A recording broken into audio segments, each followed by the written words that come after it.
Слушај, доста го перо, ми се повредија двете леви крила. Слушај ме маму сега. Максо идеш на лево крило, ти трчаш као пилот и после се менуваш со жаре. И 7-6, дали е деветерец или ова, си овде, човече. Овде си измеѓу, ме разбираш? Што се спушта со 6-0? Измеѓу кој тука деветерецот. Напред појак Непар, Фитил. Напред појак Непар. Добре, идеме. Жаре се менува само со Стојковиќ и ти идеш напред. Максо се враќа на центрахал, Фитил е хаос. Да даеме гол, ќе се распоредиме на полувреме. Една разлика, ајде, немојте да... Со кого? Добар ден, среќен ден. Бог се јави, навистина се јави. Водици, денес убав верски празник. Честит нека е на сите кои го празнуваат. Добро здравје на сите кои не гледаат. Одиме со наша нова емисија поврзана со ракометот, со европското првенство, каде што Македонија игра, се бори, бележи добри резултати, а секогаш и на добрите резултати и на просечните и на лошите има коментари дека може подобро. Се разбира дека може подобро. Добар ден и од мене, среќен празник и од мене, да сте живи и здрави сите. Одиме со нова ракометна емисија, одиме со нова тема, а името го гледате веќе во насловот, суетата и самобендисаноста на селекторот или пак на репрезентативците. Се гледаме после джингл. Македонија одигра нерешено со Португалија, репрезентација која беше полуфиналист на последното светско првенство. Изборивме бод, ние во продукција Скок мислевме дека можеме да победиме. Јавноста е поделена и реално после 24 часа бодот е голем и ја отвара вратата и амбициите за понатаму. Но она што сакаме денес да го елаборираме, да го објасниме е дека продукција Скок, дека Дургутови воопшто не се против селекторот, најмалку против тактиката која тој ја подготвува, најмалку против стратегијата која има и уште помалку како ја води репрезентацијата. Како да се правдаш, мајката? Како да се правдаш? Морам така да го кажам, бидејќи многу луѓе кои и повеќе ме познаваат и помалку, и повеќе и тебе помалку, мислам дека не ја сватија нашата димензија.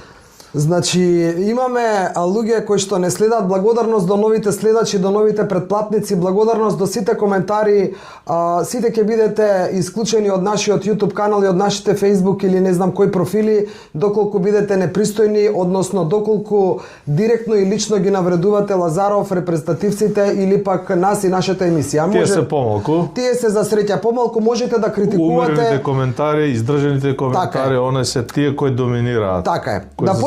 Да почнеме Дургутов од почеток. Значи, нашиве емисии, бидејќи не се создадени за оние најумните глави од Ману, тоа е еден наш заеднички пријател Македонска академија на науките и уметности. Така, каде што се оние со највисоките звања, знаења и не знам образованија. Еден добар пријател, мој добар другар или наш заеднички пријател вели: Дургутови, треба малку да ги правите емисиите со поинаков вокабулар за да може да ве разберат, не ве разбираат. Добро, ама не може да избегаме од петата димензија. Ние постојано така шерицки настапуваме и кај фудбалот, и кај кошарката, и кај одбојката и секој пат имаме забелешки. Еве денеска ќе пробаме со прости зборови да објасниме дека за нас двајцата, Кирил Лазаров и Дејан Манасков се апсолутно на исто равниште. Кој дал повеќе или помалку за репрезентативниот дрес е ирелевантно. А ако не бил едниот или другиот, Македонија ќе губела посекако. Испушти да кажеш дека играле заедно. Играле апсолутно заедно. Тоа е многу важно. А може и тоа да не го знаат дека играле заедно. Добро, може и тоа да не го знаат. Сега да почнеме од почеток како вовет на тоа што сакаме да го објасниме во оваа емисија, кога е суетата, самобендисаноста кај сите нас, вклучувајќи го и кај селекторот моментален Кирил Лазаров. Не е специјално за Кирил Лазаров, нити за Дејан Манасков. Ете и мене лично не се ливам да кажам и велат многу си самобендисан, ти си наумен. Фудбал го имаш у малиот прст, од ракомет немаш поим, па се лутам. Значи зборуваме генерално. Да. Зборуваме за институција селектор. Така е. Зборуваме за функција што ја носи, селектор и за карактер, не како лична особина на селектор, него карактер како особина на селектор, без разлика кој стои со име и со презиме. Само да те дополнам, компатибилно со репрезентативците. Значи не може едното без другото. Не може. Нема идеален селектор со неидеални репрезентативци и обратно. Тоа е едното со другото оди. Така е. Во многу коментари велите и потенцирате што треба да направи Кирил Лазаров, го стави на списокот, го повика, треба ли на колена да му клекне да го моли за Дејан Манасков да дојде да игра. И така е. Се сложуваме дека е така. Кирил Лазаров како селектор објавува список на репрезентативци, меѓу кои го има името на Дејан Манасков. Но, каде почнува, зборувам малку побрзо за да предам на главната тема. Каде почнува темата? Како почнува темата? Скриениот конфликт. Да, значи... Судир, внатрешен судир. Така е. Па Дејан Манасков излезе со своја изјава на своите социјални мрежи, Инстаграм, Фейсбук или не знам што, и по медиумите го пушти истото соопштение, дека за доброто на репрезентацијата одбива или не се приклучува, не го прифаќа повикот на Кирил Лазаров за доброто на репрезентацијата, пред се мислејќи на атмосферата во репрезентацијата, знаејќи ги недоразбирањата кои што траат неколку години наназад. Само момент, ископавме дека 2023 година, додека Кирил Лазаров бил селектор, него повикал Дејан Манасков ради негове образложенија. Не навлегуваме. Кирил Лазаров е селектор и него повикува Дејан Манасков на репрезентативни. На крај крајва и негово право е. Негово право обврска да објасни зошто, а негово право и некогаш мислам дека и треба да го оправда правото. Да го образложи. Не да го образложи, кога нема да повикаш некого во репрезентација, а се покаже дека потоа ти недостасувал тој некој, имаш обврска да го оправдаш тоа, а ако не го оправдаш, не знам што, се знае што. Сега, пак да не биде во пета димензија, нема да зборуваме така вечерва. Значи, што се случува? Кирил Лазаров зборуваме за ова европско првенство сега. Дејан Манасков, иако е во залезот на својата кариера поради годините, нека жив и здрав и нека игра колку што може подолго. Потребен му е се гледа на Пелистер, да не речам еден од недобрите играчи заедно со Петар Кузмар. Ако има генот на татко му, ќе игра уште најмалку 3-4 години. Да не судиме, нека е жив и здрав, велам, колку ќе игра за Пелистер, не знам, дај Боже да игра што подолго. Затоа што е навистина добар, со Кузмановски се лидери во екипата, значи во Пелистер. Прогласен е за неговиот гол, е прогласен за најдобар гол од страна на ЕХФ, она истата која што ја критикуваме за многу работи, меѓутоа прогласен е како најдобар гол. Постигнат по гол од резот на Пелистер. Сега, доаѓаме до моментот каде што Кирил Лазаров овој пат го става на списокот Дејан Манасков, иако не зборуваат неколку години, го става на списокот на Дејан Манасков и самото по себе тоа значи дека е поканет во репрезентацијата. И од една страна гледано Кирил Лазаров е чист. Еве, јас како селектор сега те викам, добар си, и така е, вистина, но... Дали е тоа доволно, Да, но некако делува како да Кирил Лазаров само сака да си ја ишне мувата од капата. Нема да се сложиш можеби на начинов на кој што тоа го зборувам, но за да им биде јасно на сите, да не биде пета димензија, демек еве јас те повикав, знаејќи или мислејќи дека овој туку така нема да прифати, бидејќи карактерот на Дејан Манасков, а добро си ги знаат карактерите еден со друг. Цимери биле наводно. Дали биле цимери или не знам, играле доволно време заедно за да многу добро се познаваат. Добро. Биле ли цимери, не биле, не е ни важно во ситуацијава. И сега Дејан Манасков со карактерот каков што си го има, читајќи се на списокот, не добивајќи директен повик од не добивајќи директен повик од Лазаров, а зборуваме за директен повик, ало, беше што беше? Чекај, застани се. Зошто Кире не го направил тоа? Сега некои велат зошто Кире па да го направи тоа, долго нешто го повика. Тука сме. Дали искуството покажало дека селекторското ало, ние ќе го образложиме тоа низ неколку примери во продолжение на емисијата, е судбоносно, пресудно, решавачко. Надвор форма, надвор список, надвор... Лично мене ако ме прашуваш, да. Значи селекторското ало е посилно од било што, од било кој друг аргумент. Понатамошниот разговор меѓу потенцијалниот репрезентативец и евентуалниот селектор од било кој спорт е веќе друга приказна. Така е. Самото ало го прави своето. Зошто сега велиме самобендисаност и суета? Значи да се разголиме малку. Само на реченица и на штета на сите. На штета на репрезентацијата? Значи тука не губат они двајцата. Па не губат. И ние двајцата губиме и губи јавност. Значи губи репрезентацијата. Да збориме отворено. Ми се исуши грлото. Ај одиме со џингл и продолжуваме. Во случајот со Кирил Лазаров како селектор и Дејан Манасков како репрезентативец недостасуваше селекторското ало и од другата страна недостасуваше големината на Манасков да прифати и да одигра за репрезентацијата за која што играл повеќе од една деценија. Тука настанува сега делбата и меѓу народот, делбата и меѓу оние што нас не коментираат и оние кои што сите се прашуваат. Едните го бранат Лазаров доволно направил, другите го бранат Манасков, каде што велат па повикан бил требал да игра, што сега ќе го молиме ли? Да.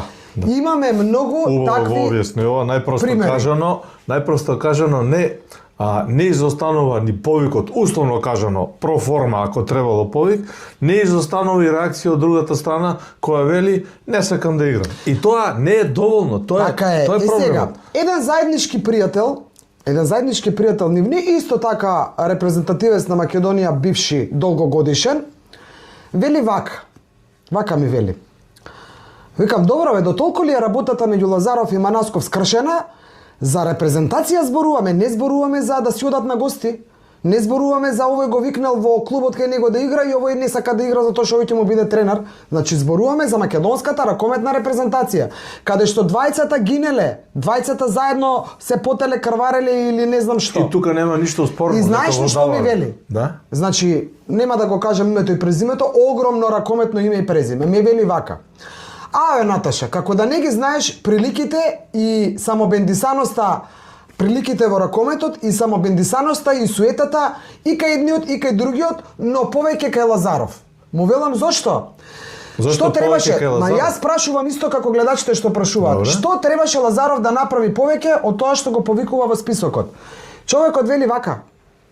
Значи, најмалку на целата близина што ја имале во минатото, најмалку што требаше да направи е да му се јави како институција селектор и да му каже: беше што беше, погрешив или не погрешив претходно што не те земав.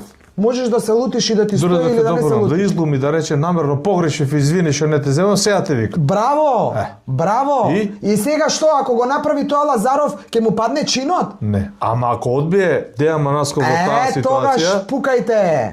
Тогаш е друго. Тогаш пукајте. Значи ние го немаме прво тој момент. Сега, не го браниме Манасков, нити па го окривуваме Лазаров, но по мене треба уште да порасне, треба уште да созре, за да разбере дека селекторството не е само поканата, не е само селекцијата преку годината или преку месеците да гледаш кој како игра и да ги ставаш. Нити добро поставената тактика, нити изборот на лево крило, десно крило, нити реакцијата кога спречуваш со челендж и го вратиш резултатот. Сето тоа се добри елементи кои го прават едниот селектор. Големината доаѓа и во овие работи за кои зборуваме. Да се надминеш себе си во својот собствен карактер, да подклекнеш ако треба да наведнеш главата за доброто на репрезентацијата, тогаш си поголем.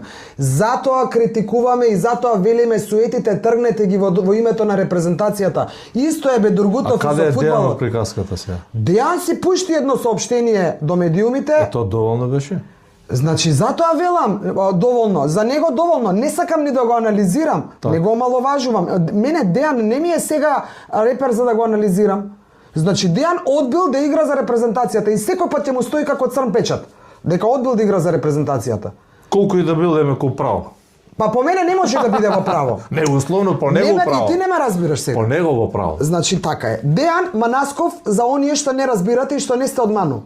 Дејан Манасков не е во право. Греши, црн печат за него кога е репрезентацијата во прашање, на страна сето тоа што добро го дал. Но Дејан Манасков сега не е селектор. Дејан Манасков сега не е во Данска и не се бори Македонија да влезе во вториот круг. Тука е Лазаров е таму. Па сега како можеш бе Кире да клечиш и да го гушкаш делегатот, да молиш вака правиш пред судијата за да го види, да го врати на ВАР тој момент каде што ни дадо... што ја сврти утакмицата, што ни донесе бод. Така е. Тоа е експертска работа за селектор. Ако мислиш, а мораш да мислиш, не можеш да ги оспориш квалитетите на Манасков во оваа сезона и предходната.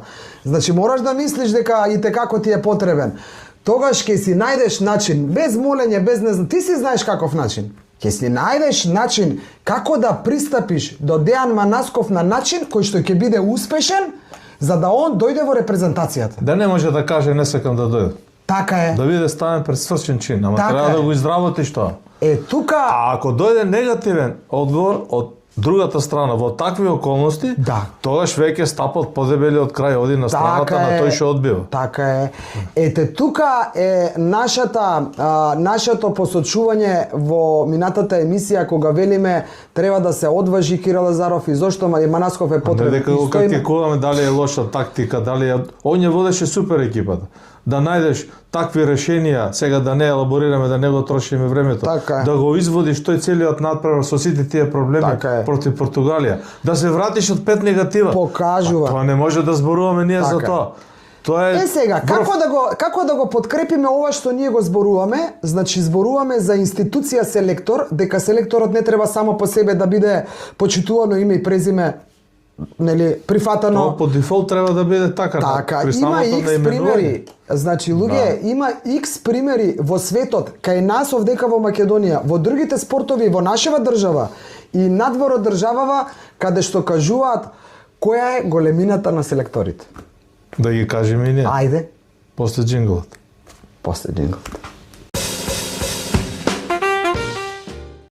Факт е дека Македонија игра на Европското првенство, факт е дека Кирил Лазаров ни е селектор и факт е дека Дејан Манасков си остана дома и одби да игра за репрезентацијата, како што е факт дека мора да се тргнат суетите на страна, мора да се тргне самобендисаноста и мора да се прииде малку посериозно на функцијата или институцијата селектор и колку и нешто да не сакаш да го направиш, ќе најдеш сили и начин како да го направиш, ако сакаш да бидеш успешен, да имаш резултати, да го извлечеш максимумот, а не е само ај да го извлечеме максимумот. Имаш примери некој за тоа од фудбалот? Имаме два примери од фудбалот и еден пример од кошарката Врв, кој е снимен во документарниот филм на Мајкл Џордан, ќе го слушнете и тоа. Она што ја лично сум го доживеал низ мојата новинарска кариера, низ мојата призма е комплицираната ситуација некаде средината на 90-те години, кога Тони Савевски, еден фудбалски ас од времето на златната генерација на Вардар, предводен од Андон Дончевски, играше во АЕК во Атина. Односите меѓудржавни меѓу Република Македонија и Република Грција не беа добри, да не елаборираме зошто, тие што знаат. Поентата е Донча Национале, Андон Дончевски, нашиот селектор, сака да го повика Тони Савевски да дојде да игра во првиот квалификационен циклус за фудбалската А репрезентација на Македонија. Сега тука е она што ти го начна и што кое се обидуваме да го објасниме пластично на нашата публика, дека улогата на селекторот не е само да ја подготви репрезентацијата, да ја води, да ги намести играчите, она што Кирил Лазаров им го кажа на тајм-аутот, прекрасно добро, кој како да игра. Што е?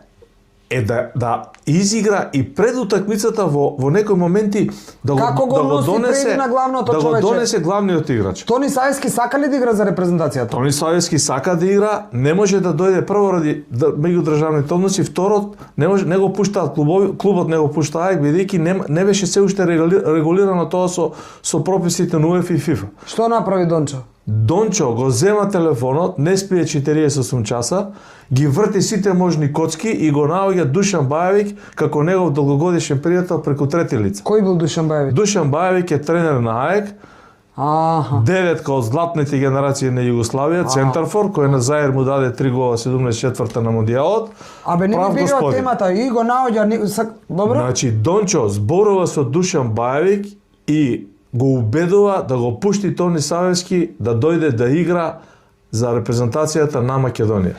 Душан Бајевик му вика: сега не можем на овој надпревар, имам дерби, не знам, со Олимпијакос, ако не ми игра Тони, ја губам. Дончо, молим те, разбериме, а циклусот доаѓа брзо, за 2 недели доаѓа наредниот надпревар, за наредниот надпревар ти го пуштам, Тони доаѓа. Да скратам, Тони Савевски дојде, се појави во Охрид на подготовки на фудбалската репрезентација. Тони Савевски беше као Марадона за македонската репрезентација во тој состав. Види, не го знам ова и убаво што се враќаме на вакви теми, но некако ја ти ја разбирам димензијата што направил селекторот, иако не е идентична со ова со Манасков и со Лазаров. Поладна е на Дончо, порелаксирана е на Затоа што овој вика не сакам да играм, а овој сака да играм, од друга некоја трета сила е спречен да рече. Ама нели реков, ако имаше Кирил Лазаров поинако приступ прашање, Дејан Манасков дали ќе рече што не сакам да играм. Да, од тој аспект затоа велам да ние можеше. Никогаш не слушнавме од Тони Сависки дека не сака да игра. Он само викаше комплицирано е, не можам. Никогаш рече не сака. За мене најсрамно нешто што го има тоа и во фудбалот случајно пред некоја година, нема да зборувам сега, најсрамно нешто што некој може да направи е да рече не играм за репрезентација. Зашто? Зашто не ми се свиѓа тој и тој. Глупости. Па репрезентацијата чива е бе човече. Значи не е само репрезентацијата, пак зборуваме за врвен тренер или селектор, не мора да е селектор, е и врвен тренер. Ако еден врвен тренер му треба играчот, дали е центар у кошарка, дали е центар фор у фудбал или лево крило у ракомет, ирелевантно е. Ако на Фил Джексон му е потребен Денис Родман да му игра за Чикаго, што направил Фил Джексон? Па случката со Фил Джексон, ајде кратко. Во најдобрите времиња на Чикаго Булс, Денис Родман како за оние што не знаете, сте помлади, гуглете да видите кои се луѓето. Денис Родман е најконтраверзниот NBA играч што игра за Чикаго Булс, ама Чикаго Булс не може без него. Не може. Значи човекот пие, прави глупости, не знам што се прави, на теренот гине. Чикаго Булс и Мајкл Џордан играат 100 пати подобро со него. И што бара тренерот? Тренеру на Фил Джексон му вика Денис Родман, тренеру, мене ми е до тука дојдено, барам 3 дена одмор. Кај ќе одиш, му вика овој? У Лас Вегас, му вика, што ќе правиш? Ке се коцкам. Му вика, оди за 3 дена да си вратен. Оди Денис Родман таму, прави што прави, 3 дена го нема на тренинг. Фил Джексон се чеша за брадата. Ле, му го нема на тренинг. Не може да игра без него. Абе, пали авионот. Фил Джексон. Оди у Лас Вегас, го наоѓа. Ајде, бате, го моли, го гали, го гушка, го не знам што му прави. Враќај се, го влече, го носи. Играат утакмица за 2 дена, Денис Родман со Џордан заедно најдобри играчи на надпреварот. И сега, ја свативте поинтата? Значи ќе пушти ногти толкави и ќе гребе за да си го донесе тој што ќе му донесе победата. И тука не губите вие во карактерот, не се спуштате, леле овој ќе легне сега на земјата или ќе го молили. Не е така. Не е така, треба да се одважите во интерес на репрезентацијата. А уште еден пример за едно многу големо фудбалско име, актуелно, тоа е Карло Анчелоти. Два близ примери. Пред скоро можеби половина година дена во бразилските медиуми како селектор на Бразил дава официјална изјава, не баре тоа е понуда, ќе го вратам Нејмар во репрезентацијата. Половина Бразил се држа за глава и се мислат од Рафиња, од Ричарлисон, од не знам кој да не ги редам сега, да? Сите бразилски асови, сега Нејмар дојде. Што му се врти низ Анчелоти низ глава и што тогаш му се вртело доправа ќе видим. Да, меѓутоа не го кажал нити случајно, уште помалку без некоја намера како ќе се развива ќе следиме. Втората работа што ја прави Карло Анчелоти. Доаѓа Рудигер од Германија, потпишува за Реал Мадрид во Шпанија. Нова средина, нови не знам околности, нешто Рудигер не може да се снајде, терсен е карактер и доаѓа празник 3-4 дена, не нешто католички божик, не знам што е сега, ирелевантно, не тренираат фудбалерите. Карло Анчелоти мисли дека Рудигер му е главна алка во неговиот тим и се мисли што да направи. И знаете што направил? Без да му се јави на Рудигер, оди кај него дома и му звони на врата. Да му посека добре ден. Да. Сега кога го зборуваш ова, замислете колку се само големи имињата како Карло Анчелоти и како многу други кои што во една средина, независно во кој спорт се, кај што во една средина имаш ти целата екипа се свет звезди. И како да ги скомпонираш? Сите различни карактери. Да. Секој свој пат води. А сите тие треба заедно да играат во интерес на клубот. Платени дебело. И да победуваат. Абе платени дебело, значи звезди не знам какви. Како бе човече како ги водат тие тренери и тие селектори? Само да си довршен, Рудигер паднал во несвест кога го видел Анчелоти. Сега како играл натаму?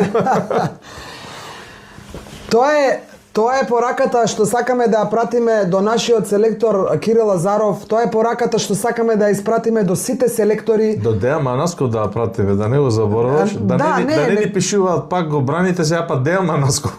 Не зборуваме. Не, они ни велат дека го браниме Дејан Манасков, а ние ниту го браниме, ниту го критикуваме. Може вака за да не разберат. Сега Кирил Лазаров е Фил Джексон, а Дејан Манасков е Денис Родман.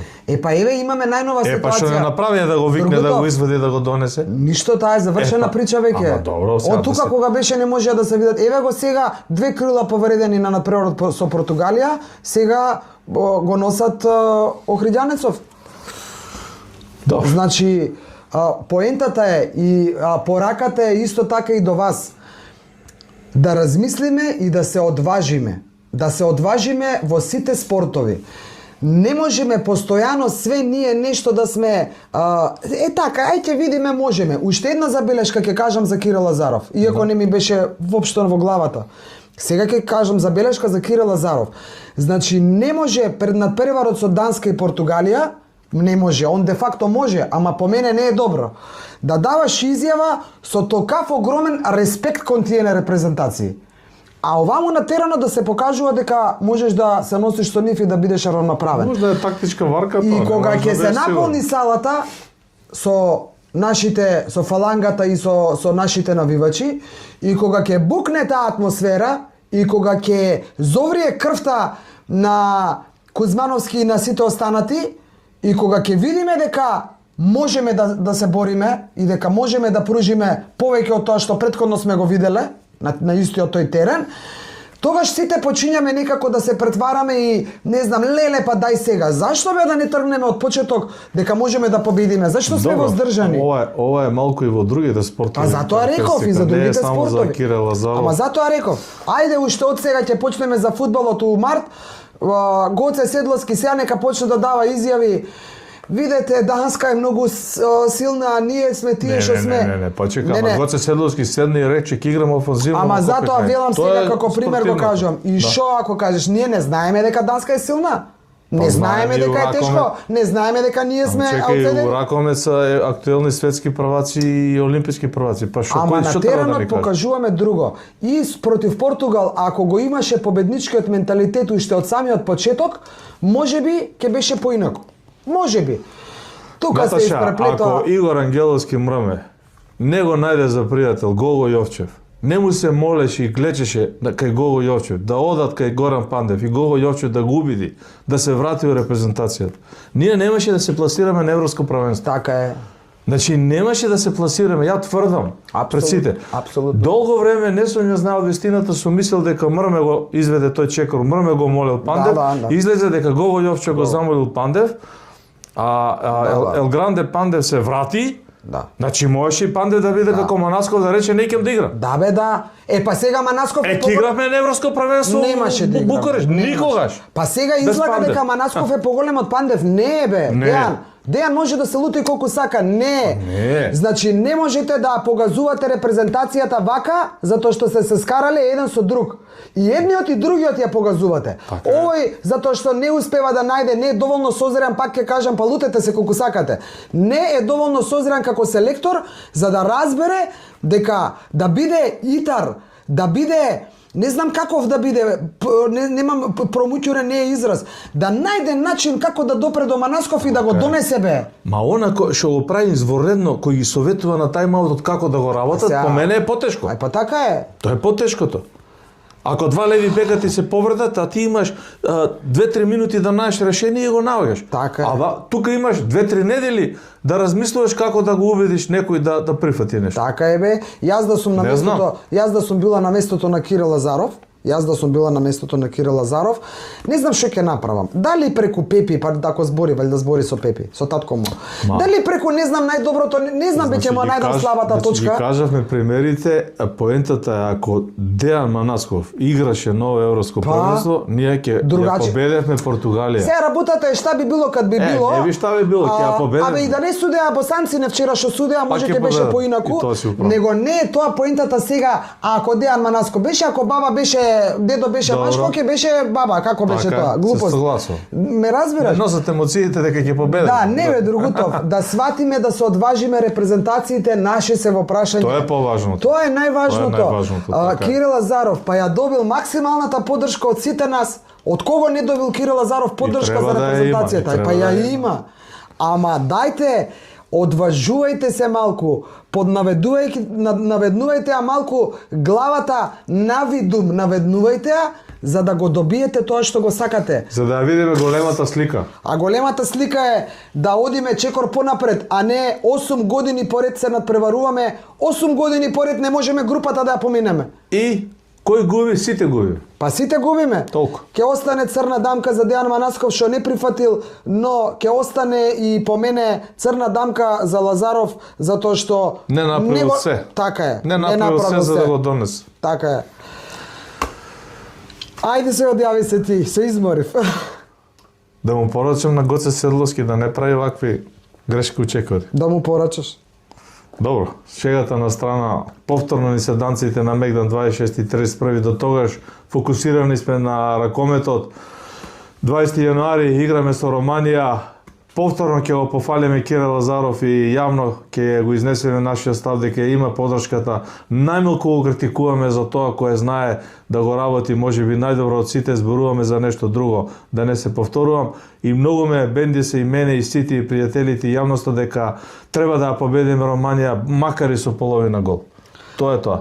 Јас ќе се одјавам најавувајќи ви едно кратко видео од 50 на секунди каде што Кирил Лазаров на тајмаутот, на првиот тајмаут во првото полувреме, за жал ние што гледавме на МТВ не можевме да слушнеме бидејќи одат реклами во позадина и не го слушаме Лазаров, но извадено од српски хрватски кој да е арена таму што пренесуваат, каде што Кирил Лазаров доволно кажува низ зборовите искажани на репрезентативците на тој тајмаут, колку он напреднал, колку он ја познава ракометната игра и колку он прецизно знае што да каже во дадената ситуација за да овие изиграат.